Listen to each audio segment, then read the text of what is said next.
We can try. Okay. Let's see. All right, let me go to your site real quick. Okay. I mean, it's gonna be a test anyway, so let's go, Cooper. Oh, something's happening. Cooper State. Hey, I can see you. Yeah. Oh wait, Kevin's background. Oh yeah, you guys are live. Perfect. Okay. So yeah, if you guys want to do that, or you guys could go from here, right? It doesn't matter. But I'm gonna bow out now. You can stay.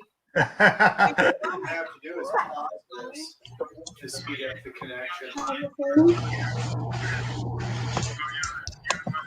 Then you'll listen off of here. You might want to change so at the bottom there's different types of screens, right? You see at the bottom underneath me, there's like underneath us there's screens. Change the one where it's like looks like this next to each other.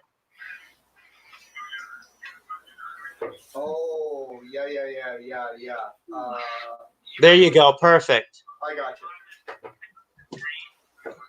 Okay, so Tim, you're gonna monitor that from over there. But then, oh, okay, wait, I gotta fix. How am I can hear him. Can you hear him? I hear him. I'm not talking yet. Oh wait, I didn't see him. Bear with us, guys. This is their first time doing this, so we're just trying to fix out the kinks, and then we'll get going as soon as we fix this. What are you trying to do? I'm trying to make her. Wait, how do I make somebody a moderator? You have to do on the YouTube part. Also, whatever's on, mute it. So if you have the YouTube channel on, mute it. Yeah, because that's going back into the. Yeah, you're gonna get feedback. Only coming through my headphones. Yeah, you may have to turn it down. Oh, okay, there we go. Did that work? So we're gonna have to listen to him from there. Yeah, I hear you guys perfect. Listen to your... All right, hold on. I'm gonna plug my mic in. Okay, wait. Hi, Becky. We're trying to figure this out. Thank you for coming. Does she have video? Yeah, I just made you a moderator. So Is this it here? no, I had to do it over here. Oh, okay. All right, gotcha. There she is. Hi, Becky. Thank you for coming. See? Wait, okay. So, Kevin, I think I'm fine. I can hear you from another computer from across the room. Yep. If you go to talk to me. Yep. So, Becky, you are our moderator. You have full power.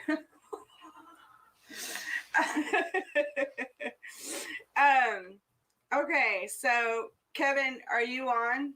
Yes, I'm right here. Yep, I'm right here. You can hear me, right? Oh, yeah, I can hear you. You should be able to hear me perfect right over here.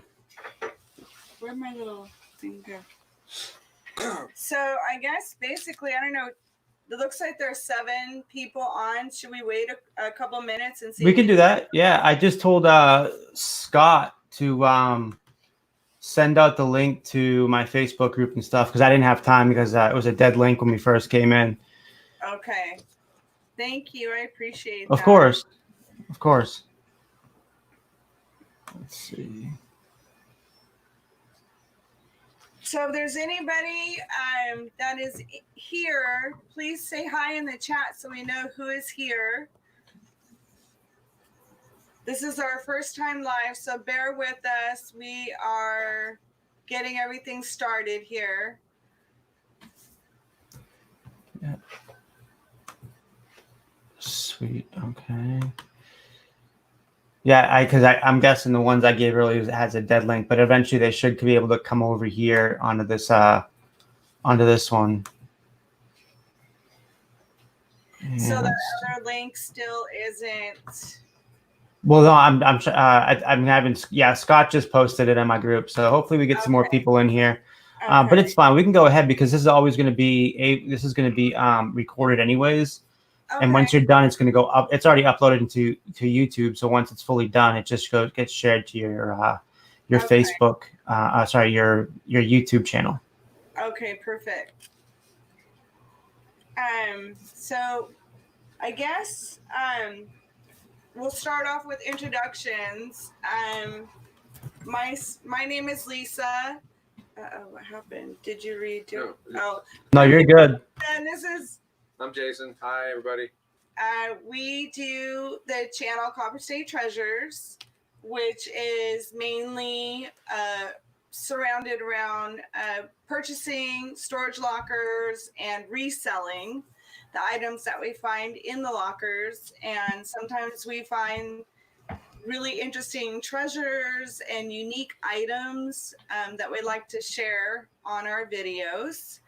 And a little bit about us, because we haven't had an opportunity to really talk to you guys and really say, who we are and what else we do. I know I've met a lot of people in chat rooms, and people have suggested that we go live so you guys can really get to know us as individuals instead of just watching a video. I myself, we started the storage business about, it was in July of last year. As far as reselling goes, we've been in the reselling business for, I hate to say for how long this shows our age, but over 25 years. Oh, wow. Yeah, Jason was a car salesman for a long time. Me too. And Oh, joy. Oh, man. The car business. And I've been doing eBay for, I want to say about 15, 20 years on and off. At one point, I had a store that was just candles that I was selling and like little, knick-knack kind of things. And then I went into Hawaiian t-shirts, which was a big deal at that time. I think it's still pretty popular. A lot of people collect the Hawaiian t-shirts. When did you start that? Gosh, let's see. I want to say, what year was that? It was like 07, 08. A while ago. It's been a little while since. So what happened was we went to the Goodwill. We used to like to go to the Goodwill just for knickknacks, whatever. And we found an entire set of tea set. It had the little cups, it had the little plates, and then the bigger saucers. And they were all stamped on the bottom, the World's Fair, New York. Oh, nice. 1920. And they were selling each piece for 60 cents. So I bought the whole set, and then we ended up selling it for well over $500. Yeah. We're like, dude, we could. This is easy. Even if we buy just the regular cups, we're buying the cup for 50 cents, and they're selling on eBay for $3. If we buy enough cups and sell them out, that's 400% or 500% profit.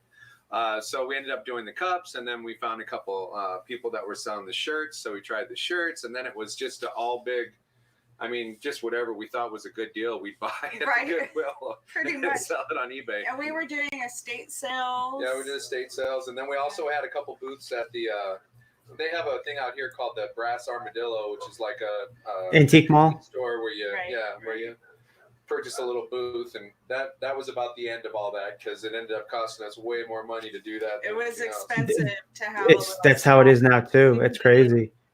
Yeah, I think we didn't sell a whole lot out of the maybe brass. 6 pieces. Yeah, I think we ended up paying them more than what we earned out of there. So we ended up taking out our little section after a few months, right? For sure. I'm a respiratory therapist, so I work in the hospitals a lot. I'll go for a year and a half, something like that, and then I'll just take a nice long break. It gets a little hairy in the hospital. So we like to do stuff like this when I'm not working. Lisa worked in the bank for 100 years, and we just got tired of corporate America. So we buy and sell some stuff here. We have a little DJ business, and since this storage lockers thing has started, it's been a lot of fun. It is. When did you start the storage? What's that? When did you start doing storage lockers? July. We started in July. It was my day off. were watching. I think it was Amazon Prime had a storage lockers thing from people from Canada, and I'm like, let's try it. Let's just buy one locker. And we bought one locker for $128, and we really haven't invested our own money since then. We've just been flipping over everything that we've made. We've acquired trailers and tons and tons of lockers. Everything you see in front of you right now, besides us, has been out of a locker. Yeah. The couch, everything that's on the table. I can say the same thing. For me, I can say the same thing about all my vintage items in here. My 70s. I have all 1970s rayon fabric. What are those curtains? All in my house. Nice. This is the tall boy thing I got at the estate sales. Is like next to new. Then I have 2 of them over there that matches. I got those for $80 for all 3 of them about a couple months ago. Because we moved in August. And I said, everything I want to get, I want it to be vintage. This is the only things in here that's not vintage. Like if you go around my house, and I'm sure you've seen the videos where I'm out there with the blankets behind me, all that stuff was picked by me. I feel like the style, like even your couch over there, that style is artwork. Nowadays, it's just Chinese stuff. It's stuff that you can get anywhere, and it's all bloated on prices. But this stuff is starting to really get a following and collectible. When I left, vintage items wasn't really nearly as popular or blown up like it is now. Like you have kids, you have celebrities saying that they're not buying anything but like vintage items that are pre-used to save the earth. But it's amazing, and I actually love all this stuff. We come across a lot of vintage furniture. Unfortunately, in Arizona, there is not a market for it. We come across full sets of Dixie furniture and really cool old pieces from like 1900s, and man, they just do not sell here. I'll look on eBay, and the same hutches or huge dressers are selling for $1,400 or $1,500. I can't give them away here. Yeah, it's just crazy how the market is. Real quick, I want to say hi to a few people. yes. That come in. Lewis, hi, Lewis, welcome. Let's see, Angie, thank you so much for coming in. We truly appreciate you stopping by. Let's see. Oh, J Girl, hi, J Girl. And let's see, Auntie Mama's Kitchen. Hi, thank you for coming in. We greatly appreciate you coming by. Verness, hi, YT cheerleader. Hi. She is such a motivator. If you have not checked out her channel, absolutely go check her out. I love her. And I love Dumpster Diving Granny Becky to death. She is just been such a blessing to me and helping me get motivated like you, Kevin. So thank you for being here. Oh, Natural Ways here. Hi. And Cheryl Freeman. Hello. And let's see. Did I miss anybody? I think you got a couple more new ones. Maybe I'm running behind. Oh, you got even more ones. Yep. Hi. Let's see. Do you see? Am I missing anybody, Kevin? Did you do As Told by Tina? I think so. I think I did. Oh, there's Scott. Yes. Right, Dumpster Diver Dad, Triple D's. All these people are checking us out right now. Yeah, they're all watching you right now, guys. Wow. Hey. Yeah, I mean, it's when I used to do this, I used to get I was one of the first ones to start doing interviews in the reselling community because we only had like a dozen of us doing this stuff, and it got to a point where it was a lot stressful. But I'd be pulling in 150, 200 people watching live at once. Just a lot of people because it's so much people, a lot of nice people, and we're just a really good community. Yeah, absolutely. I was amazed. Like, so at first when I started watching the YouTube channels for storage lockers, I started watching the Pirate. I don't know if you ever heard of him. He's in California. And then Jeebus. I think it's Treasure Hunting with Jeebus. They're really good. And then we started watching Locker Nuts, which we absolutely love them to death. Their videos, the gentleman's name is Jack that does the videos, and he put so much time and effort into every video he uploads. It's really exciting to watch. And then from there, somehow I got connected into the diving community. Yeah, that's where I'm at right now. It's crazy. I have a huge I still have a pretty big following in reselling. I'm starting to get my feet underneath me again. And then I have like Triple D, Dumpster Diver Dad Scott, dude. He's been nothing but amazing. Me and him are always doing cross stuff, and he does a little bit of eBay stuff too. And I'm really starting to think about doing a little. Whenever I dumpster dive, it's always for boxes. A lot of my stuff, like I've dumpster dove behind like Sports Authority before it ran out of business. I got this beautiful workbench. It's like 4.5 feet tall. It's tall, all aluminum. In the back, it says it's like a sign this long. It says North Face. I picked that, put it in the back of my van, and then I also have a couple big commercial clothing racks too that I got from the behind Sports Authority too before they closed down. Isn't it crazy? It's awesome. It's like, yep, they throw it right out in the back. I mean that workbench alone would probably be about $2,000. Right. Yep. Right. Base stuff's pretty expensive, that's for sure. It's amazing. I've watched some of the videos, Becky's videos and Scott's dumpster diving dad, and Angie. A lot of them, a lot of different ones, and it's just like, oh my god, it's like you don't ever need to go to the grocery store. I mean, no. They find so many things in there, and I don't know. I'm leery about getting inside the dumpster myself because I'm afraid I might not get back out. I know Becky uses like some sort of a tool to pull stuff aside to see if there's something down inside, but brand new things, I can't believe they're like throwing the stuff away. No, it's What's crazy. The weirdest or the coolest thing you've ever found? Who, me? Yeah. Oh man. It's really a tie, but for me, it's always going to be a $10,000 Brioni sport jacket blazer that I picked at Goodwill about 5 years ago. Took me a little while to sell. That sold for $800, but my highest profit pick and the probably the most profitable. I bought a $40 and it's in one of my most recent videos. If you guys see it, we went to an estate sale and I bought a box, about 9 of them, different lenses. And they're not just any lenses. They're not camera lenses. They're cinema lenses. So these things new back in the day in the 50s, 60s, 70s were probably about over $1,000, maybe even more than that, because nowadays these ones are over 6 figures for they're like filmmaking. And then I sold one. I listed it for $1,800, and right away I put a 30% off sale on the item because I do all my items go on sale for 30% off. I run 2-day sales. And so that I couldn't believe it. 2 hours later, I'm getting up to go see my manager. I was at work because I listed it during lunch. That's what I usually do, is I list 3 items at lunch and 3 items when I get home at least.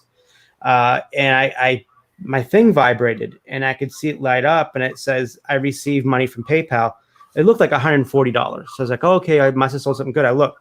It says you've received $1,285. Oh my! And I was like, I think I went like this. Seriously, I was like, oh my god, that's amazing. And then, but no, that is the box that keeps on giving. We've sold 5 lenses since then. We sold 2 last week, 1 for $175. Did the one for $150. I don't think I've sold any of them less than $100. And out of the 9, I've sold 6. Wow. So it just goes to prove that. I mean, that was really lucky. How much? I forget how much you paid initially. $40 for the whole box. How much? $40. Wow. $40. Yep. Wow. And I probably made over $2,000 with them so far. Wow. Yeah. And I have another one up there for $1,300 that has quite a few watchers.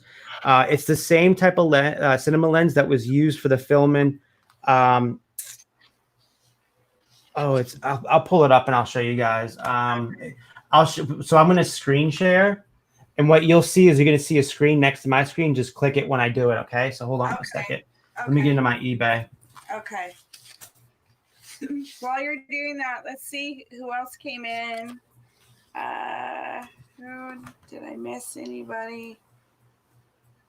The Amazing Drop. Hi, welcome. I didn't see you before. I don't know which screen I'm supposed to look at. You'll see in a second. So, sorry. Let's see.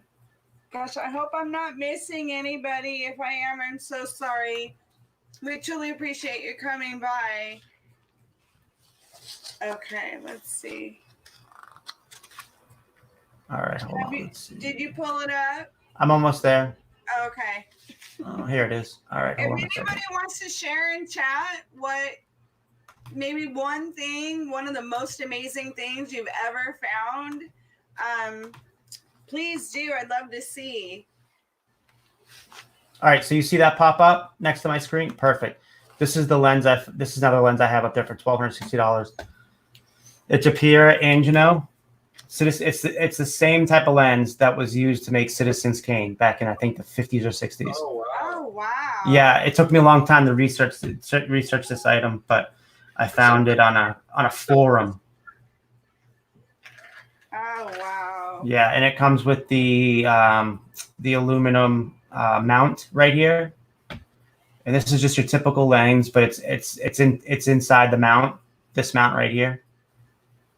But I mean, this thing is really nice, and you can see it has the hazing on it, but it still doesn't take away the value, because what they'll do is these people that want these, instead of buying them new, which is ridiculous money, they'll buy these vintage ones, and then and I see a lot of these sell over in Japan, right? So what they'll do is they'll actually take the lenses out, and then they'll just restore them the best they can and put them back in and make it look like it's brand new. Yeah. Well, it's good information, because sometimes we find things like that and we're just like, what is this? What do we do with it? And that's, it's great to have if it's got a part number or a brand name or something like that, it's not so bad. But sometimes we come across stuff and we just don't have. We know it's valuable. I mean, we know it's really valuable, but we have no idea of like how to market it, because there's no market out there for it. We can't find anybody who's selling anything even like it. Do you do eBay? We do eBay, OfferUp, Let Go, Facebook Marketplace, Craigslist. We have 1 to 2 swap meets a month, and then we have 1 to 2 garage sales a month. Oh, that's nice. That's awesome. I don't like to hold on to the stuff. I'm the same way. Turn and burn. Yeah, I mean, I might sell something that's worth $500 if I sat on it for 3 months and got the $500. I'll sell it for $100 and just flip the money over and over and over and over again. It's just easier that way. The coolest thing we've come across, I'm not going to say the dude's name. I don't know if I'm supposed to or not. Oh, you're fine. That's cool. He was an Olympic bicyclist for the Team USA, and he had like 3 heart transplants, and he got really famous by having the heart transplants and then still winning gold medals for Team USA in the transplant games. When I saw his locker, all there was just this one little door, and it opened up into a huge locker. Usually there's like a big bay door or something. Yeah. When I peeked my head in there, I saw a pair of old Infinity speakers, like probably early 90s. Yeah. I know those sell really well. That's how I buy lockers. I find something that I know how much it's worth. I'll bid to that much, and then everything else is profit. Mm-hmm. So I paid a couple $100 for the locker, and come to find out, every single drawer that I opened up was some other cool piece of celebrity signed boxing gloves signed by Don King and Tyson and all these people, and World Series balls and all these athletes that signed to this guy their names on hats and gloves, and it was just ridiculous. And then I had all of his Team USA outfits, which was actually really cool, his cycling outfits. Yeah. And man, I got all of his medals. Oh, that is cool.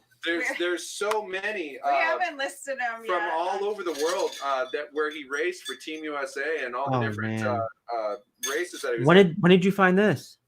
This was, I'm gonna say we got this one around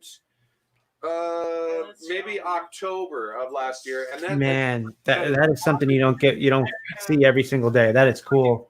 more and more cool stuff. Wow. But That is awesome. where you market, there's no real place to like market this stuff. I mean, it's really just if somebody walks by it and sees it, you know. Just list it on eBay and you make it like what I do is I make my own market. If there's nothing there, that's cool.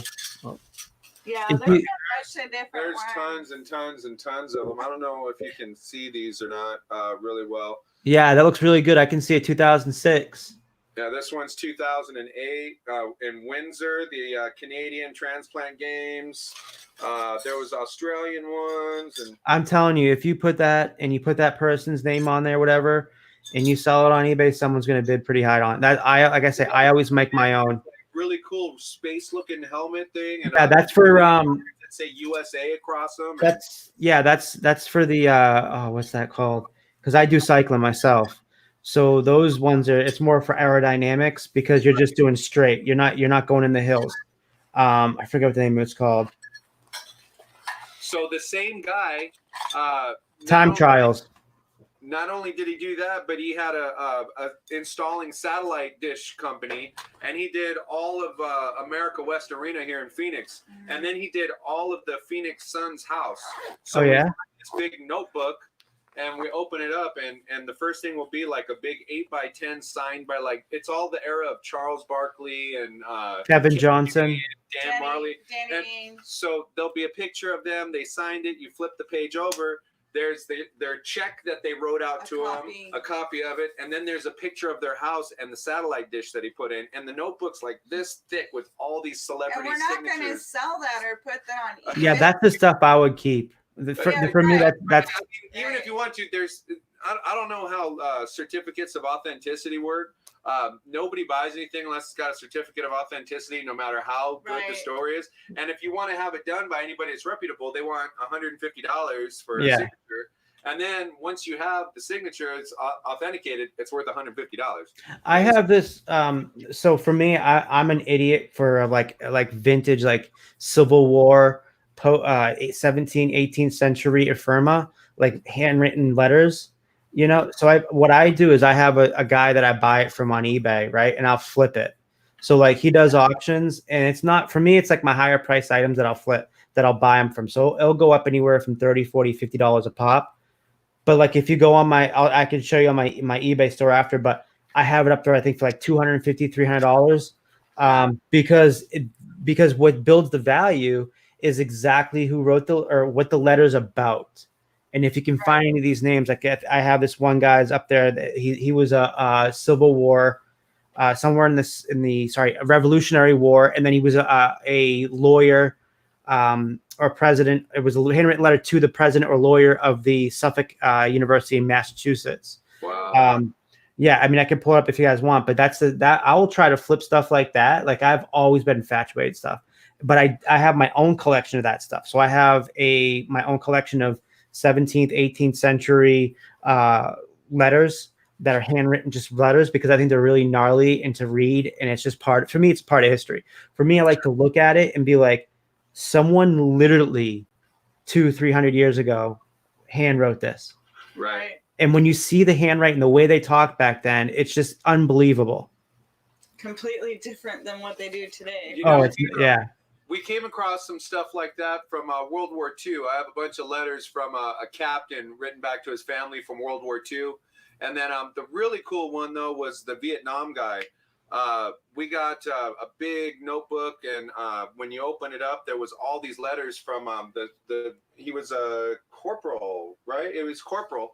And in Vietnam, he was like, well, today we're walking up this trail and the people, blah, blah, blah. And he's describing what the jungle looks like and smells like. Then the next page, it's like a couple weeks later. And then the last letter says, I'm so excited. In 2 weeks, I get to come home.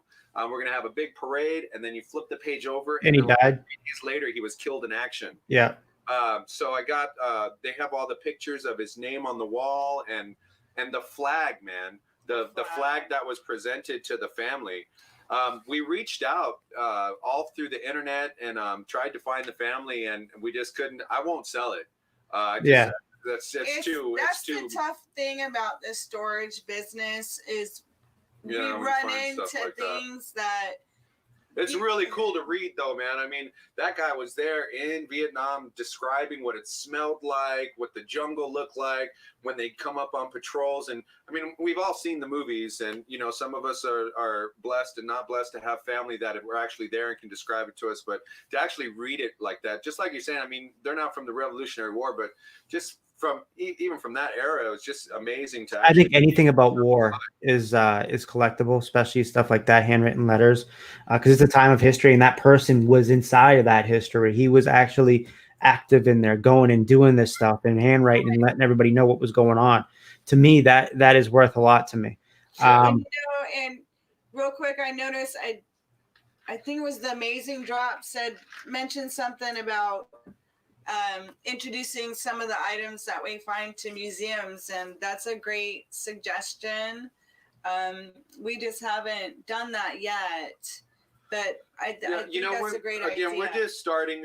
It's hard for us to make a decision on what we're going to keep for ourselves that we want around the house versus what we're going to sell to make a profit versus stuff that we may want to donate. Because when you first start a business, you don't just turn away money that easy. You know, right. you have to be secure in the whole thing. So I mean, and you got to put that money back into the business. That's the only way you're going to grow. You can't, because if we sell everything that we got, I'd be belly up in a week.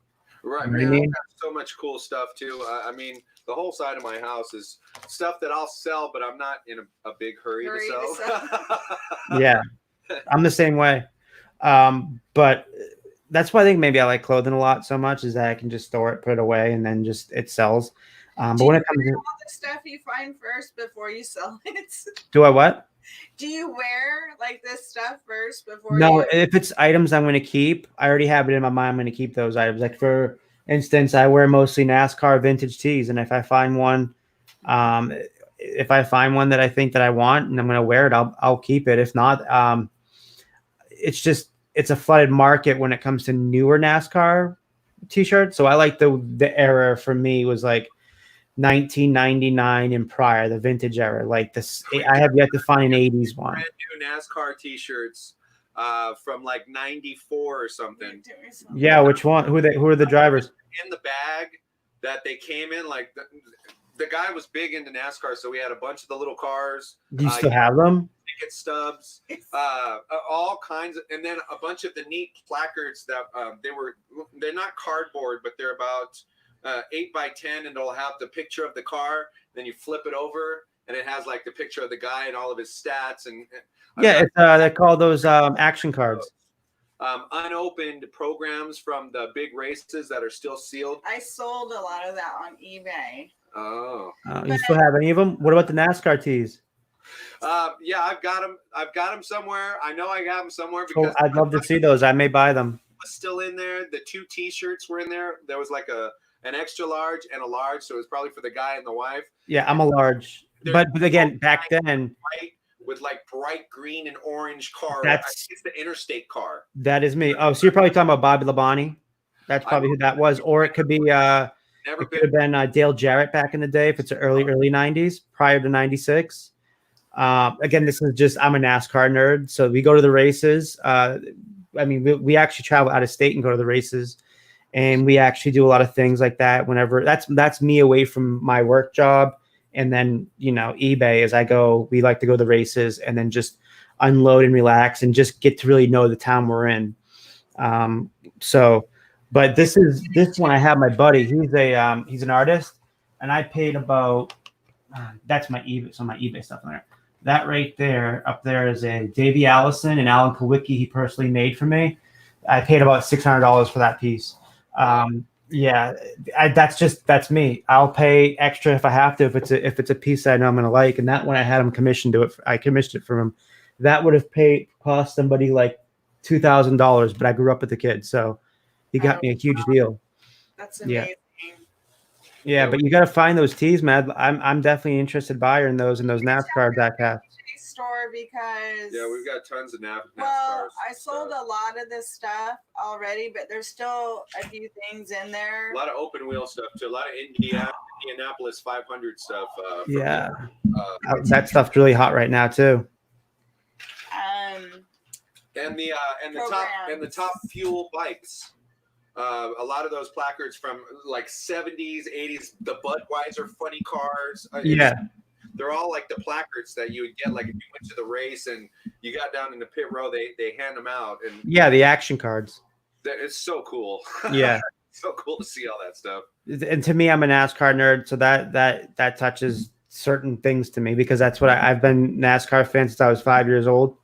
You know, I got a pretty cool story behind it, how I got into it. But I mean, that's my thing right there is NASCAR. I think I know where a couple of those are. I'm gonna grab them. Grab them. Yes. You guys know Harry Humstone? Yes, Harry. Yeah. I saw him pulling out these NASCARs, the open wheel, modifieds cars, and right away I got on there. I was like, "Let me on right now, Harry Humstone." He put me on. I said, "Dude, I want that car." So I sent him. I got on there. We talked. He ended up going on my channel, and we did a video of it. And we worked out a deal. He sent me the JJ Yaley Chili Bowl open wheeled modified car to me. Awesome. Yeah, but that's the thing. That's what I remember. This is what we used to do a lot of back when I used to do YouTube. If there's something we like and we're interested in, I would go out of my way to look for that item in my local area if I came across it to say, "Hey, listen, I found this. Do you want to barter and get this? Send me something. I'll send you that." Because we were very tight like that. Another good person that used to do that was Golden Finger Picker. Like he would always be on the lookout for things that he knew people liked and would say, "Hey, listen, you know, do you want this? I can sell it to you for the certain price, or we can exchange." Another good one was I went to this estate sale in the 1960s. Everything was 1960s. It was like a time capsule.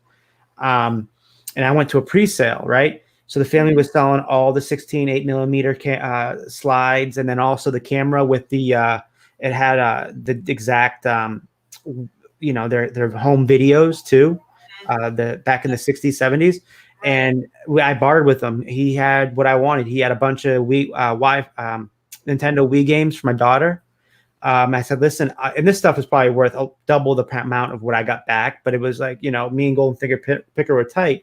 So I'm like, "Dude, I don't know what to do with these or how to part them out. I'll send them to you. Just send me the games." And we did that. So when you do this more, you'll find people that, hey, listen, you see what they have that you may like. You just barter with them. And because again, this is the same thing as real life. You get something you like, I got something that you want, and we meet somewhere in the middle. Those Infinity speakers that I found in that locker, I traded those to a gentleman for a brand new that had never been played Gibson guitar anniversary Les Paul guitar. Nice. That's what I'm saying. Barter. People hard to sell it, but you know, again, man, we're in this to make money. Yeah. So here's some of the neat stuff that I got. This is let me see. You can tell by the car ads in it. This is going to be 90s. It's one of the programs from the Indianapolis 500. Mm-hmm. And then I've got a lot of these action cars. Funny cars? Calling them. Yeah, it's the funny car.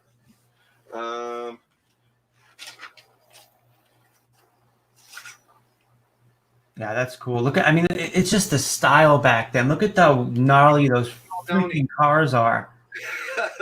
Those cars are so, I mean, look, you could just, the vintage cars and the colors are just, that's what people are into right now, especially the young kids. They love those vintage colors, the ugly colors and the loud colors.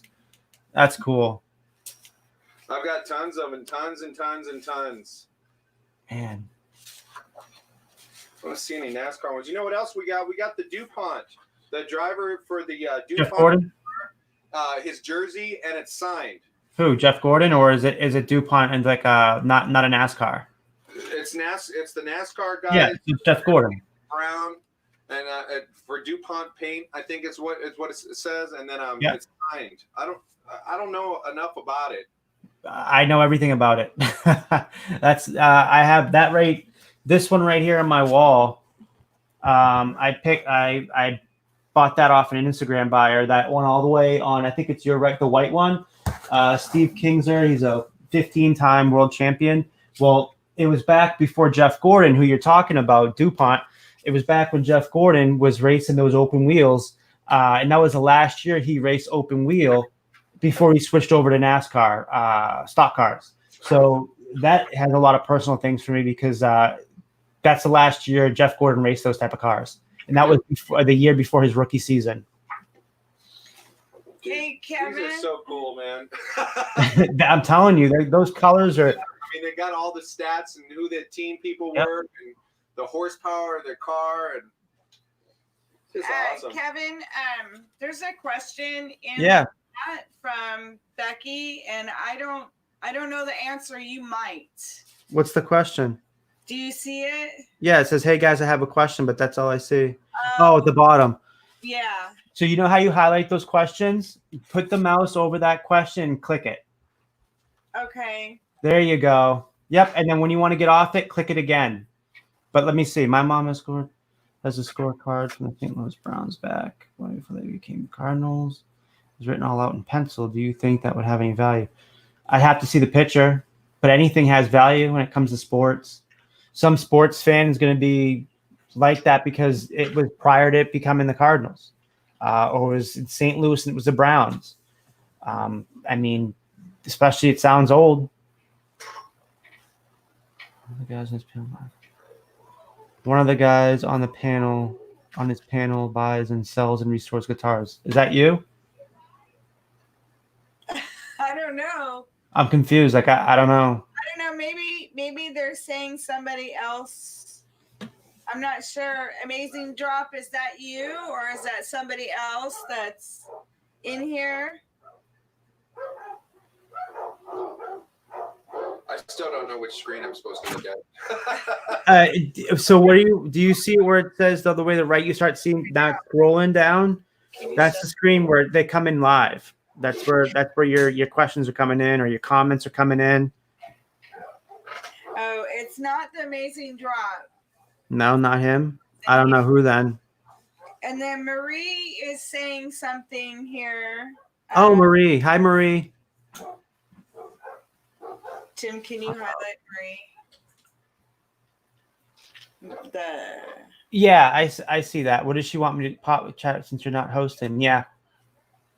I'm right here on YouTube. Maybe. So you guys, just so you know, our format this evening. Don't worry about it. We have a third person here with us right now, which is my brother. Tim, come say hi. See if you can get in here. Okay. This is my brother, Tim. Hi. He actually, I know I've mentioned to a few of you that we recently did a 72-hour film challenge, and he actually did all the cinematography and directing and kind of laid out the storyline of the actual film. So basically a 72-hour film challenge, and Tim might be able to explain this better than I can. You have 3 days to get it done. You go and you meet with a group of people. They tell you a line of dialogue you have to use in your film. They tell you one prop that you have to use in your film. And then they tell you a theme you have to use in your film. You have 72 hours to create a 5-minute or less movie and turn it in. I know it sounds simple. It really isn't. It's a lot of work, a lot of editing. But we are going to be uploading what we created on our channel probably here in a few days. Tim's working on bleeping out some of the words that were used.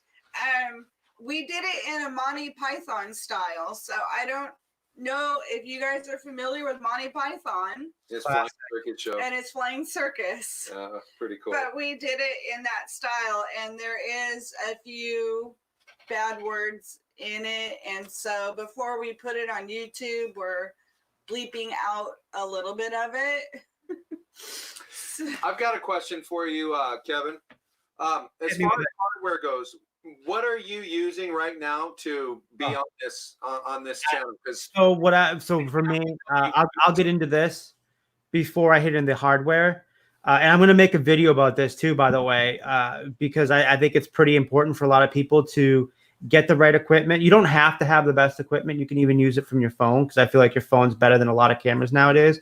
I actually returned a $550 mirrorless Canon M50 camera because my phone was doing better quality than that $550 camera. So I returned it, got a GoPro so I can GoPro like Cincinnati Picker does at the garage sales and the estate sales. And I think that's better content, right?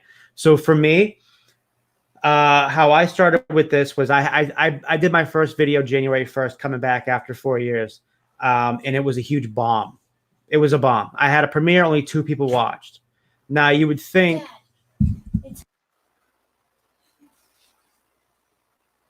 how do I turn down? sorry, my daughter's talking to me real quick. She says it's a little hot in the room. So after it bombed, I said to my girlfriend, I was really frustrated. I'm like, I don't get it. I had this huge following before. I left in the middle. I was blowing up. And she goes, why did you want to come back? Why did you want to start making these videos again? I said, because I want to help people. There's a lot of bad content out there, and there's a lot of good content out there. And I know I'm doing really well. I always had a knack for this. I'm very special at this. And I miss getting the messages where people would write me maybe once every 6 months. You literally changed my life. I literally had I had nowhere to go. I got fired. I had nothing to do. And then I picked up your video and started following you on your Facebook group and watching your videos. And now I'm doing really well. That's the stuff I missed. And that's what I really, truly was the reason why I love coming back here. So after that happened, she said to me, she says, do it because you love it. People will come to you because you're a good guy. You want to steer in the right way. You're putting out great content. So after that, I just immersed myself in for 2-3 weeks. I think it was 2-3 weeks nonstop. Even at work, I would listen to podcasts and everything about YouTube because I want to know, okay, what am I doing wrong? I didn't know that it's so hard. It's harder for me to revive a dead channel than you to start brand new. Right. Because my channel is dead for 4 years. It's like a lifeline. It flatlines and then you're trying to get a little beat, which I'm starting to get traction now, which is excellent. But as the camera equipment goes, I'm a geek when it comes to electronics, and I always want to have like almost the best of the best. Because I feel like quality nowadays is so good that that's the only way you're going to compete, is that you have to have a good camera, this doesn't matter as much as a good camera when it comes to video and then a microphone. So for me, I have quite a few things. I use my Note 10 she does daily sales video. What I sold every single day, I got my girlfriend who has a lot of anxiety to go in the front of the camera every single day. And her first video is going to drop here in about 2 days. Oh, good. Wait till you see her. You'll be like, you would think she's a natural. Like, she is so nice. She's awesome. But she is like a lot of people where they have, and I was like this too, anxiety about being on camera. Mm-hmm. Because it's a big thing. People from different places of the world are seeing you. But once you start getting comfortable in front of the camera, which I'm sure you've been getting pretty well at it, you start becoming an outgoing person. You feel like your conversations feel a lot better with certain people, even in person. Like, I talk up a storm to people I talk to in person I may not even ever met. So I'll tell you. So for those videos, I have the Note 10 that I use. It's nice and crisp. We use live focus, and then I have a camera attachment, and then I have an external mic on top to get that nice, crisp, clear sound. That was like only $50, and it was the Rode Video Micro, I think it's called. It's not the cheapest one, which is $25. It's the second one, which is really good though. I snap it right on top of my camera holder for my phone, and you can point it at me or out or away from me. And it's like a directional mic, and it's really good because like if it's windy out and say you're walking and talking and you have the muff on it, you can barely hear the wind. So let me ask you this. Yep. Right now, while you're on your phone and your phone's videoing you, how are you seeing like what That's not my phone. Respond to like other people, like if you wanted to type something? Yeah, I'm not on my phone right now. I have I have another camera. I have the webcam. I have a Logitech 930 or the 922, the newer one. They look kind of 1080p. It's what? They look kind of like a golf ball. No. This is it's square. It's like not an oval. What is that? Rectangle. Yeah, rectangle. I think that's what it is, right? Like it looks like this, a rectangle. And it's really good quality, but I got it on sale. So I spent 6 hours researching my these video cameras, the webcams, right? And after 6 hours, I was finally, my head was so confused. I'm like, Ashley, just go out to Best Buy. I think I found what I want. It's the C922 from Logitech, and it comes with this Yeti. Now, this Yeti alone is $120. It's the Yeti Pro. So Best Buy had about 2 months ago for the rollover to the end of Christmas, they had a package deal. This microphone, this webcam, which is usually $125, and this microphone, which is usually $125, was on clearance for $100. So I literally got $250 worth of equipment for $100, right? And I mean, this is like an easy plug in, and then you just set it up real quickly and you go on the blue Yeti. And then for my GoPro, I got the GoPro Hero 8.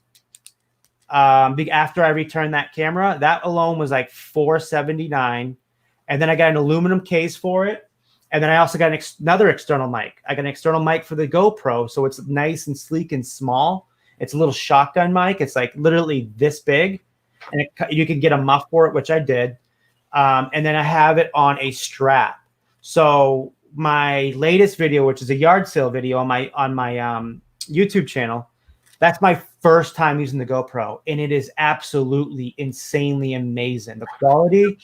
Can you transmit live with the GoPro? I heard you can. I think it's a streaming one, but I haven't looked into it because to go on vacation a few maybe like last year. It's the Hero, and it's black, and it's just a little cube. And I've got everything to hook it up and put it onto a tripod, and it has that little micro USB to a big USB. We weren't really sure if that was if that was just to transmit data or if I could actually live. That's what's crazy, because I've seen, and I know mine, if it is stream version, because I have a top of the line, the GoPro 8, because I got the super smooth 2.0, which is like you walk straight, like you know how you usually walk and like you can get like the blurriness or whatever. This, I walk and it's still just focusing and you're just straight. Like if you go to that video, you'll see, you're like, oh my God, it's just, you can't even tell that I'm walking half the time in it. So that one's the GoPro Black 8. And I don't know, that's a good thing for me to check, because I heard that you can stream with them, but I don't know if it's like streaming like straight up to Facebook Live or to like YouTube. It may be exactly what you said. You stream it to like a different, I know you can stream it from my phone. I can see what I'm doing, but the quality is so bad from your phone. Like, so when I'm looking and I'm like this and I see it on my phone, it's like a quarter of the quality you're getting on here. It's all pixelated. I wish they come out with something better where you can actually see like the quality that would be on the camera on your phone, because it's like, it looks nothing like that comes out of the camera. So how does our feed look? Your feed's good. What do you have? Well, he's actually got like a Sony, like for making a movie, like a big professional movie camera. Yeah. Straight with audio and video straight into a converter thing that converts it into a USB that goes into our laptop. Okay. And then we've got, just a little mic that we've got here just for a crisper sound, like you were saying. Yeah, I like that sounds. fine, but this one just made it a little bit more crisp. Yeah, these mics, because I always have a purpose of why I buy it. Before I left, I was gonna go away and stop doing YouTube videos, and I've always thought ahead of time. This is how I always think because I have weird things that go on in my head, and I always write it down. I wanted to start a podcast, but I never did it. I never got off the ground because it's so much to figure out what you got to do. It's not like YouTube. You go live, you don't have to worry about it, right? I heard podcasts, you got to buy a website, you got to do like analytics, you got to figure out how you can get on Apple iPods and Spotify, and eventually I'll get there because we're working on a blog. But I mean, it's just right now I like the YouTube. I've always liked YouTube because I'm a very face-to-face person. That's how I am in sales for insurance, but I do mostly over the phone stuff through insurance. Real quick, Marie is saying that Kevin is like way louder than us. Yeah, so the microphone needs to be a little bit closer to you. And is that microphone backwards? Why don't you turn around and see if it's correct? Can you hear me? Yeah, that sounds a lot better. I didn't hear Marie at all. Wait, we can't hear Marie. Okay. But no, and then I also like hold it like they do. Yeah, on that's video. good. So like I have mine because I'm over here. Okay. And it's on a stand over here. So I just have it pointing down a little bit. I don't have it like this because it's a harder time hearing me right now, you know? So you want to kind of bring it to you a little bit better. So this sounds better. So like if I was staying in front of it, like a lot of times you'll see me, if I'm at my desk or not my desk, my kitchen out in the living room, I'll pull it like this pretty close to me so you can hear a nice little crisp sound coming from it. Oh, okay. Is that better, you guys? Can you hear us better now? I think so. So you pointed at you mean? Yeah, if you pointed at you. Hi, Jeremy. Welcome. I hope I haven't missed anybody. I'm sorry if I have. Marie goes, yeah, Kevin, who told you about that? I know. Couldn't hear us at all. You couldn't hear Now us? I can. Yeah, I can hear you guys now. You guys sound a lot better. Another good thing is, though, what do you guys use for lighting? Okay, so we've got a couple things, actually. Believe it or not, this is our attic. We have dogs at home, so we can't really make it quiet enough to It's like the kids. We have a nice deal. So we're up in our attic. So literally, I did all of this today. So I mean, filled holes, painted, set up the couch and everything. Wow. For lighting up here, I have a couple lights that are off on the side, and then I actually have a big spotlight that's over here to my right, just a little bit to the it'd be your left of the camera, and then there's also a little teeny one that's on top of the camera. Yeah. Hey, we were just talking about you, Harry. There he is in the chat. I always talk about Harry. I love that guy. He is so full of knowledge. It's ridiculous. I know. He's amazing. Thank you for coming, Harry. I try to see. So I try to get things out of the camera that shouldn't be in there. Like I took a nap beforehand for like an hour because I've only had 8 hours of sleep in 2 days because of hangouts I've been doing. Oh my no. It's not that I get so into this. Like last night on the Canadian resellers with Jody and Chris Thrift Beast, we did 3 hours and we got into like the last hour and a half about exactly how YouTube algorithm works. And at first everybody was like, oh, a little skeptic. But by the end of it, I literally had people writing messages with me. Treasure Hustlers wrote me a message. They thought it was unbelievable, the content I put out, and they think that I should make a series on it, which I might. Oh, that's great. Because nobody touches. That's the thing. A lot of these big guys, they don't want you to know what they're doing to make them big. But when you can figure out exactly what they're doing and how they're doing it, you got a better chance of it, right? You're using tags, you're using SEO, and they're not going to tell you about it. So that's why I'm thinking like this is something that's never been touched for resellers. There's stuff like if you YouTube Nick Ninman, Dumpster Diver Dad in the chat knows because I tell him all the time, Nick Ninman and Brian G. Johnson. And then just programs, morningfame.me, and then also TubeBuddy. that stuff will get you a huge ahead of time. It'll tell you exactly. TubeBuddy will show you basically if I go on your channel, it's going to show me how many views you've had the last 30 days and subscribers, and then compare me to it. And it shows you a graph. And then you can also keyword search and do research on how you want to do titles. So you have a very analytical mind, right? That's my job. And I deal with, so for me, I do insurance, and I deal with a lot of engineers from Cape Canaveral that work in the space center, right? So I did not realize until I dated my ex-girlfriend how my mind works exactly like an engineer, but I have ADD. So I was never book savvy, but when I want to learn, going back to why my first video bombed, I want to know why, right? Not only did I want to know why, I wanted to learn the ins and the outs of why, so it did not happen again, right? So what did I do? I just immersed myself in YouTube videos from the major regular YouTube people. And I learned so much from it. And that's the stuff I want to teach everybody else here. And I'm not charging anybody a dime. Yeah, Becky's saying that please make a video about that because Yeah, I'd be interested to see that. so many other YouTubers, we're all growing together. I mean, I know you have over 5,000 subscribers right now, right? I think we just passed 300. We did, yes, 300. But you see, I have no problem coming on with you guys. Yeah, we appreciate that. I've always loved picking up the little people, and because that's how I was brought up. I was given a chance from Steve Rake, and he put me up hardcore. And he just told me one day, go live, Kevin, just go live.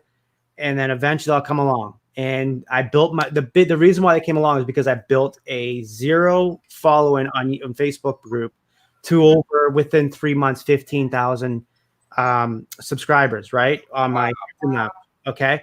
But I'm great at marketing. That's what I did in school. And I'm great at marketing no matter where I go. And so what happened was, what's going to happen when you grow 15,000 people? Everyone's going to take notice and want to come to you. Right. And that's exactly what happened. So I had Bonafide Hustler, the Gilmans, who I just restarted that. I don't know. Did you guys watch any of the reseller reunion? No, I have, we were doing You're out. daddy-daughter dance that night. I wouldn't miss that either for this. I mean, you can always watch the replay. But it was a huge thing inside the reseller community for the new people and for all of us. I got I got 7 of the what we call OG original YouTubers together for one night, and we had a blast, and it was a humongous hit. We went for 6 hours. Oh my goodness, that's a long time. But that's what we used to do back in the day. If we weren't doing live videos, we were on private hangouts and working hangouts, we used to call them. But no, so we decided we're going to make it a weekly reseller reunion, weekly Wednesdays at 8 p.m. We're going to start on next Wednesday. And it's just going to be like it usually used to be. If you go my older videos, just relax, sit back, relax, talk reselling, talk life. And I'd like to get the new resellers on with some of these old people so they can pick our brains and we can see what's working with these people. Oh, that's awesome. Okay. Yeah. I'd like the exposure. We're not trying to set the world on fire with our sales. Obviously, when you get into this, you get in this to make money, but I'm not taking like a pair of earrings and saying, oh, these are like vintage 1982 and trying to sell them for $3,000. Of course. We work really, really hard. We're straight up and honest with everyone. And I give everybody a way better deal than they would get anywhere else. And we do high levels of volume. And, if there's other people out there that are like that, we'd love to hook up with them. And talk about where they sell their stuff and how they sell their stuff and so on and so forth. But I'm sure there's got to be other people out there like us that do business like that. That's the way I learned how to do business, be straight up and straightforward with people and give them a good deal and a great product. And I think that's the secret of life and doing this sales thing without not being able to look at yourself in the mirror because you just cut somebody's head off. So I always, and I'm sure you know this, being a car salesman, you find the right car for the right buyer and you agree on price. Even though you make money on your back end, they're happy to pay for it. That's how I look at it.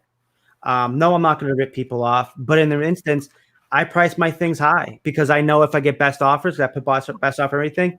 That best offer is going to be exactly where I wanted to get rid of that product. You know what I mean? So instead of me putting that product at where it's at, everywhere else is, like say it's a blazer, say it's a, I don't know, Brioni blazer, you know, $200 I'm asking, or $200 is the average. I'll ask $275. I'll take the offer around $190, $200 because I'm not going to list it at 200 when I know I'm going to get offers at 100. So Right. I hire, I run 30% off sales concurrent 2 days. So every 2 days, I wait 1 hour before the sale ends, or even that morning. Sometimes if I'm exhausted, I'll just go right in the morning, extend it 1 or 2 days, depending. And this is my brain, analytical brain, depending on how I feel. If I felt like the 2 days, every 2 days was working better than 1 day and then extend it out 1 day, then extend it out 1 day, then I'll do that, or vice versa. I'm always changing because when you do this, you'll learn you always have to change with the times. If you Right. do not, you will be left out in the dust so quickly. I hear you on that one. Real quick, we're almost up at an hour. I just want to make sure, anybody that's in the chat, if you haven't checked out each other, please do so because there's a lot of great channels in here. I think everybody that's in here knows each other and possibly already has each other. But if you don't, please check each other out. There's, like I said, a lot of great channels in here. And Kevin, he's absolutely amazing. He kind of held our hands through our first live, and we really appreciate you for that. Where's he at? What state are you in? I'm in Melbourne, Florida, East In Coast. Florida. Nice. Yeah, right next to Cape Canaveral. Nice. Yeah. Oh, Kevin, Yeah. we have a question here for you. Just bring on all the questions. I'll answer them. I love questions. Yeah. I'm just curious. Since you're down there, Cape Canaveral, Yep. check out Curious Mark's channel, where last year they restored one of the Apollo AGC computers. Yep. Yeah, wasn't that amazing? I didn't see that. What is his name? Because I will look. Is he on YouTube? Mark. YouTube? And I think it's MARC. Hold on a second. A whole like a 20-part series where they got this whole darn AGC computer up and running. Like that? What's his name? Curious It's really something Mark, right? if you're interested in space stuff. GC. Okay, I see it right here. Curious Mark. I'll subscribe. He 66. does a lot of vintage electronics. Yeah. I have a lot of friends that still work on the BEB on I used to date a girl that actually is a engineer, and she never acted like an engineer. She acted like a regular person. That's like the first engineer I've actually I understood that was like normal. Most of these engineers, all right, so with me working in the insurance world, right, I deal with them all the time. I cannot stand it because they're like me. They break everything down, like on a piece of policy, a standard, something that's standard, like ordinance of law coverage. They want to know why they have to have it. They don't want to know what it is. And then sometimes I'm just like, oh, come on. I don't want to know. I don't know. It's so hard to understand them. But what it is that if they don't learn it and they don't know it, they want to know it. So another instance, my ex-girlfriend, her dad's a brainiac engineer, one of the smartest people I've ever met in my life. And he went out, bought a ping pong table at a garage sale, right? And the middle where the ping pong, because it goes up and then folds down, right? It was like a quarter of an inch off. You know what he does? He literally turns it upside down, takes every single piece apart. Every single piece, he breaks it down. 2 hours later, puts it together. And then I was with my ex-girlfriend for like another 8 months later. You know how many times they use that? 0. It was just his brain. He wants to know how to work something. And it's such a cool thing to see because that's how my brain works when it comes to graphs and numbers. Well, anyhow, I was just curious if you had seen that. I'm gonna start watching it because I just subscribed to him. He has a lot of followers. Yeah, I like stuff like that. Anything about the Space Center, like I love the Space Center. Like I pick a lot of stuff. Like I have in my other room. I went to this estate sale and it was an engineer from Bowen. They used to do on the rockets, and I picked a lot of his. For $1 each, they had these posters of the rockets, but they were all like artwork posters. They were just prints, but there were artwork posters from Northrop Grumman, from Bowen, and a few other the defense companies, and from NASA. And man, they were just so amazing. So I had my girlfriend buy a bunch. We're gonna sell them, but I haven't gotten around to one. That's like a death pile right there. I haven't gotten around to. Oh, you should see our death pile. Oh, have you guys followed my co-creator of the Thrifting Lounge, Bill Stoner? I am a subscriber to him. Have you seen his death pile? Oh wait, I have seen his death pile. It's goes ridiculous. all the way up to the ceiling. It's crazy. Massive, right? The other night when we're on the resale reunion, we were talking about an elephant in the room. He goes, "Oh wait, guys," turns around, he grabs a plush elephant and shows us. I'm like, "Oh, this is." How did he find that massive pile? He knows where everything is in that massive pile. And what's funny is that he sold 8 items on that within that 6-hour time frame we were on the hangout. It was ridiculous. It's like, dude, send us some sales.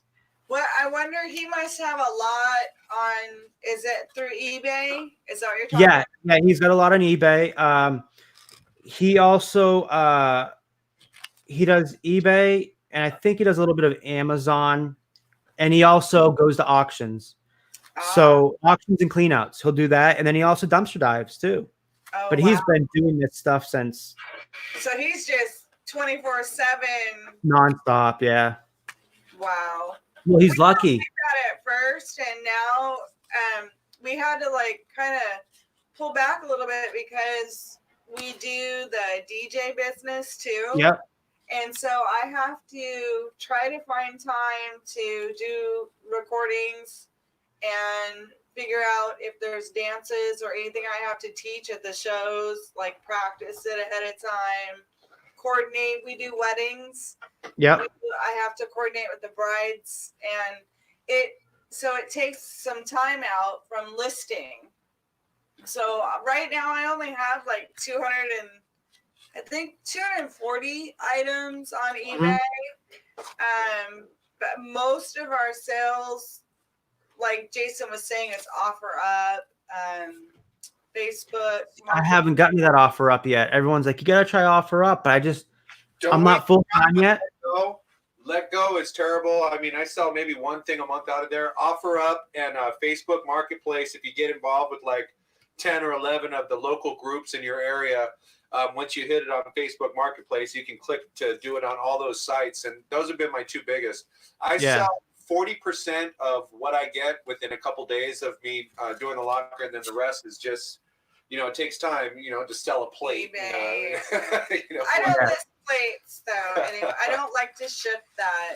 Well, I do them at the garage sale. So I mean, you got to have an out for everything that you sell. I mean, just about everything that you find in there you can sell, except for paperwork and trash. Yeah, that's awesome. I mean, that's exactly what I'm saying. Is like.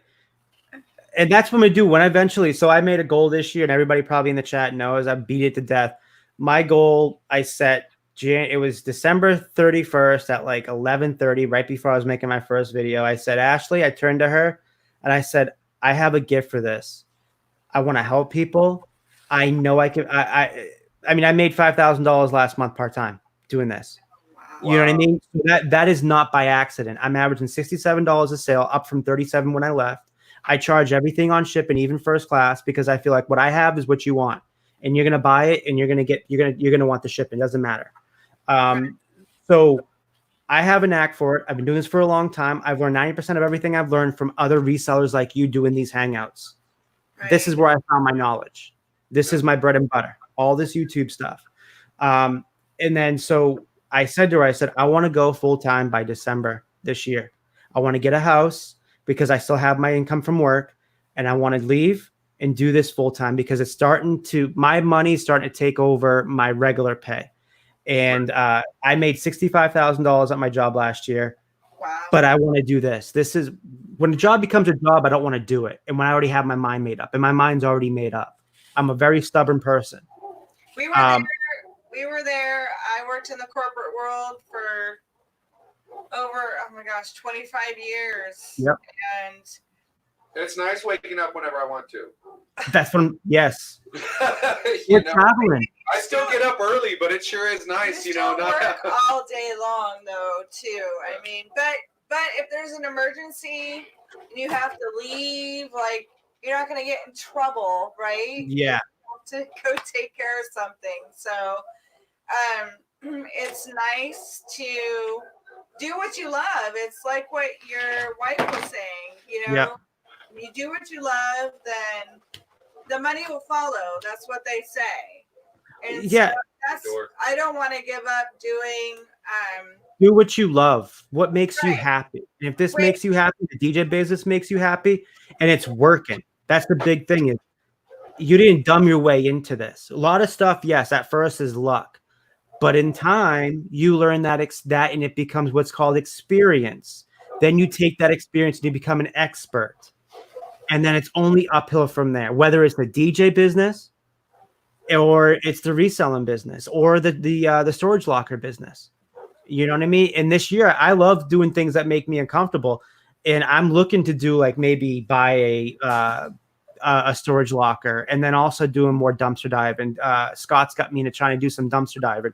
Why? Because what if it's fun for me? What if I found that's fun? I can do everything. Why not do it? why not just give it a shot, right? Exactly. You don't have anything to lose. Yep.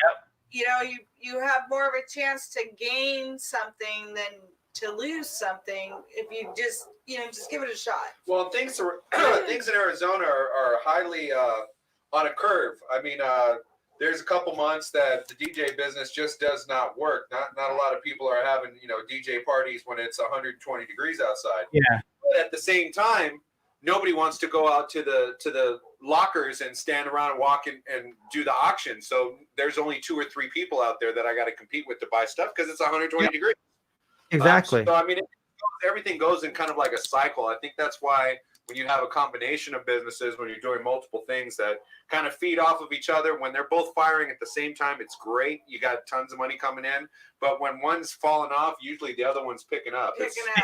It's kind of cool. That's exactly. So I have a coworker. At first, we didn't get along. We butted heads. Why? Because we have the same mindset. We're a go-getter. We're a hustler. We want to make money, right? We compete. Right. So we end up becoming friends. And I talked to her. She keeps saying, Kevin, you're so lucky to have another income. I said, I saw this happening this year, or I saw this coming last year, what was happening with our insurance company, right?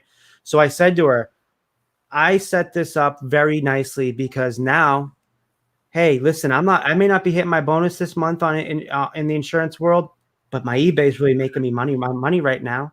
I've paid my rent by my eBay money the last 2 months. All my bonus and everything's gone in my bank. And I said, you do never allow yourself, and this is some positivity stuff, but this is how I get, never allow the man to dictate what you're going to do. Right. Be better than that. Allow yourself to dictate what you're going to do. And what I mean is exactly what's going on with her. Last in December, she was struggling. She didn't hit her bonus. She's got 2 kids. She's a mom. She's like, I don't know how I'm going to make my bills. I said, this is why I did this. I could call it. It's never going to be perfect in the insurance world forever. Eventually, it's going to go dead, and eventually, it's going to happen. And I see it happening already, more quicker than anything. So for me, it was like, I said to her, I said, this is exactly what I did, and now eBay's taking over that money. So on my downtime, if I'm not hitting my bonus, I got my eBay still staying consistent. I'm just putting 6 items a day up at least, and just building that inventory. It's just it's like passive income. You throw it up there and you wait for it to sell. So if I'm at work, telling him about the eBay is building up the inventory. So when we retire, there'll still be sales coming off of eBay. Yep. That's here and there. So that's what we're trying build up the eBay. So we've got to cut the it's been over the hour. Oh, it has. Okay, Kevin. Real quick, I want to answer a question. Marie had a question. I'm gonna say goodnight. It was great talking with you. I hope we get to do this again. Anytime. We're gonna see what we can do about tweaking some of the things with our hardware and make this so that I don't know. I need to know which screen to look at. maybe be able to see you in real time. No, you guys were fine tonight. Right now, I'm still sitting down on the couch. So we hear you across Oh, the room. wait. Is he looking at the YouTube feed? I think you're right. Oh, what you do is you just pause that thing and then mute that, and then you look at the feed that where I'm at right here. Never go by that because there's always going to be a delay. Yeah, don't go And by plus, that's going to slow your equipment up too, your connection. Yeah. Well, I ran it off a different one. I don't see that well, so I was hoping to put it onto a 32-inch TV. I've got an HDMI cable going across the room. Yep. Yeah, that probably would have been a better idea. Yeah. All right. Hey, it was great talking with you. I'm going to let Lisa finish up. Thank you, everybody who came and watched. Please like and subscribe our channel. We got so much cool stuff to show. We're going to be buying some more lockers this week. Awesome. Thank you so much. So wait, real quick, Marie had a question. Yep. Oh, take your time. So she asked me live in Arizona. Yes, we do live in Arizona. And she asked if we had ever heard of Boyd's estate sales, and that sounds extremely familiar. I feel like I have heard of that before. I have too. I think it's an online website, isn't it? I don't know. We used to do estate sales and resell the items that we find at estate My sales. favorite. I love estate sales. But we haven't done that in a long time, in a very long time. It's all been what we found with the storage lockers. You get a lot more items for your dollar. Yeah. So like when you go to Goodwill and you buy, I don't know, let's say 10 coffee mugs, and they ended up being 50 cents a piece, and then you turn around and sell them for $10 a piece, maybe. Your profit, you still have a high profit margin, but you don't have as many things. Like you can get. You don't really know what you're gonna get for sure out of a storage locker, but if you have multiple avenues of where you can resell it, you're going to make your money back and a bigger profit than you would make if you went to Goodwill. Yeah. But the bad thing about the storage locker, you need a trailer or a big van. You're going to need help. A big man. Yeah, there you go. And you have to be able to lift heavy items. It's a lot of work. It's like full on heavy lifting, heavy labor. Yeah. If you are not willing to do that, I would not suggest getting involved in the storage business. But if you have no problem cleaning up the storage lockers, digging through something you might not want to. I'll dig through anything if it's going to make me money. Stuff to the dump if you have to. Going to swap meets, yard sale, doing all the different avenues of selling, then I would say absolutely give it a shot. Start with a smaller locker. That would be my best suggestion. We started with one that had a piano and a roll top desk in it. Wow, really? Which is a funny That's all right. story. That's all right. But I mean, it is. She's right. It's a lot of work. There is a lot of stuff that's behind the scenes as far as going to the dump and stuff that's ruined and all that. But it's so exciting. It's almost like going to the casino. I mean, it's an adrenaline rush. You never know what you're going to find in there. You never know if it's going to be worth. I mean, you get super excited. I mean, one of the lockers I found a Breitling for BMW watch. Yep. I jumped up and down and screamed and ran around that whole thing. I was so excited, and then it turned out to be a fake. Oh. It's okay though, but because it was so exciting, you don't get that kind of thrill in a lot of jobs that people do. It's a lot. It's exactly what it is. I always say I put this up next to hooking a big fish, like a big snook or a red or a tarpon, and then also going to, for me, it's going to a NASCAR race. That's the adrenaline rush I get. Right. So for me, and all of us, we all have that. I think it's what, oxytocin, or whatever it is. We love that feeling. Like that's what we live and die by that. So if we're consistently getting stuff like that, it's amazing. Why would you want to do anything else? Is Right. insurance going to get me that adrenaline rush? Yeah, make me maybe a commission, but Right. you know, Commission check. Oh, hey, thanks. But you know what, though, Kevin, the storage world, it's not all glitz and glamour. of though. course not. Nothing is. Sometimes you'll bid on something and you're like, oh, I saw this thing, right?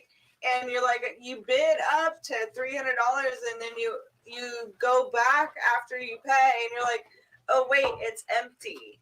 Oh, So you're just kind of like, oh no, what happened? yeah. So I don't know. It's not always the best, honestly, but it's really good too.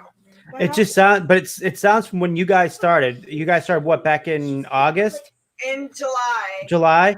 I mean, from the stuff that you guys got so quickly is absolutely amazing. It's amazing. He's got a good eye. He's got a really good eye. I traded up. I traded up pretty good too. They can't see me. I traded up pretty good. So I had an old 1973 tri-hull boat that that didn't hardly run, and you know, we were trying to figure out how we were going to get the stuff, because I have F-150. How we were getting from the loggers home. I was renting trailers and renting U-Hauls, and it got expensive really quick. So I put out there that I wanted to trade my boat for a trailer. At the same time, right when I advertised it, I spent $500 and I bought a little 5x8 trailer. Yeah. Don't even bother buying one of those. Too small. You don't even have anything. But so what ended up happening was the guy wanted my boat. He brought the 6x12 with the 2-foot high rail open trailer. Yeah. On it was an ice merchandiser. Like when you go to a gas station and you want to buy a bag of ice, one of those. Yeah, the big thing's right there in it. Yeah, you open it up. Dude, I can't lift it off of there, so I'm going to give that to you for free. So I ended up giving the boat that didn't run, didn't have any seats in it, for this big, huge 6x12 trailer. I took the ice merchandiser off, and then the next day while I was down at the swap meet selling stuff, my brother-in-law sold it for $650. I got home, sold my trailer the next day for $800. So that was all the investment money I needed, plus I got my 6x12 trailer. Yeah. I would have preferred to have an enclosed one, but man, it just works. It works so easy. It's barter. Good deal. As long as it's a good deal for somebody and it's a good deal for me, I'm happy to trade anything I got for anything else out there. I agree. And you know, but yeah, I mean, I would definitely, that would be something I'd like to hit on, because if I like to learn, like I said earlier, I like to learn the ins and outs, and I'd like to do it until if I strike out, I'm going to keep, that's me. Like I'll strike out and I'll keep trying. That's what I do until eventually I hit something, you know, and then you end up, like you said, you get the eye for it. You know what I mean? You eventually get that eye. Cool to you, it's going to be cool to somebody else. Of course. Doesn't matter what it is. If weird old soda cans are cool to you, there's going to be somebody else out there that weird old soda cans are cool to them. It's just a matter of, that is what it is. People, there it used to be like in the car business, there's an ass for every seat. You can sell a 72 Pinto that doesn't have an engine in it. You can sell it to somebody who's looking for that car for the right amount of money. I mean, it's all just about putting it on the money and the presentation and everything. Yeah, and marketing. Marketing definitely is a big thing. But all right. I think we're going to end it. Kevin. Thank you guys so much. Dude, thank you so much. We really appreciate you holding our hands through the first. It turned out great. Listen, it turned out great. What was the first 2 minutes that we're trying to figure things out? After that, it got going. Yes, that's right. It only goes up from here. Thank you so much. I greatly appreciate you. Of course. And I'm sure we'll talk soon. Definitely text me anytime. Okay. Thank you guys. Thank you guys. Bye-bye. So what you need to do though You need to hit the end button up here somewhere. There should be an Edit? yeah.